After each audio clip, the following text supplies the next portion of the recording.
अस्सलाम वालेकुम viewers, welcome back to रिजीन फॉर टीवी। मज़े के लतीफ़े सुनते रहें, वीडियो को लाइक करें और चैनल को सब्सक्राइब करें।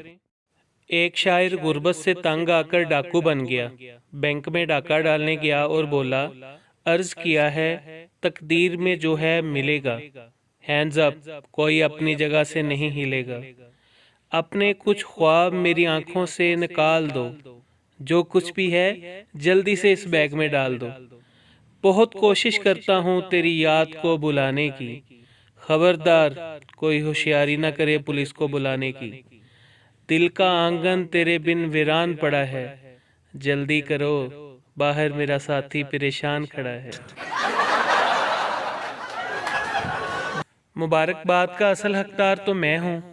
आज सुबह बेगम से पूछा, जान वाक के लिए मेरे साथ चलोगी?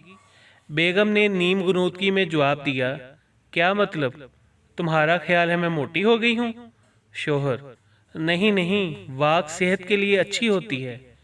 बेगम, यानी तुम्हारे कहने का मतलब है कि मैं बीमार हूँ? शोहर, मैंने कब ऐसा कहा? तुम नहीं जाना चाहती तो कोई बात नहीं। बेगम, तुम्हारा कहने का मतलब है कि मैं सुस्त हूँ। अक्लमंद आदमी जब कोई ख़ास और अहम फैसला करता है तो बहुत सोचता है, दिलो दिमाग की सुनता है, हालात को परखता है, दलील को ज़ेरे गौर लाता है, मनफी और मुस्बत पहलू का जायज़ा लेता है, अपने वालदैन बहन भाइयों से मुशावरत करता है और आखिर में करता वही है जो बीवी कहती है। सास बोली, बहू मुझे पूरा भरोसा है तुम किचन संभालोगी। बहू किचन में गई तो बर्तन टूटने की आवाज आई। सास, क्या तोड़ा? बहू, आपका भरोसा।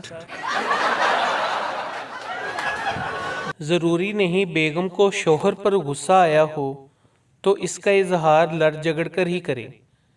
कुछ बीवियां खाने में नमक मिर्च ज्यादा डालकर भी इंतकाम ले लेती हैं। मजे तो शादी वाली लड़कियों के हैं। मेके में थी तो ससुराल से ईद, अब ससुराल में है तो मेके से ईदी। हमारा क्या कसूर है? पानी वाला दूध पीने की इतनी आदत हो गई है कि कहीं गलती से भी एक दफा खालिस दूध पी लें तो पूरा हफ्ता तबीयत खराब रहती है। हर खानदान में एक आंटी जरूर होती है जो हर बुरी खबर सुन के कहती है, हाय मैं मर गई, मगर उन्हें होता कुछ नहीं।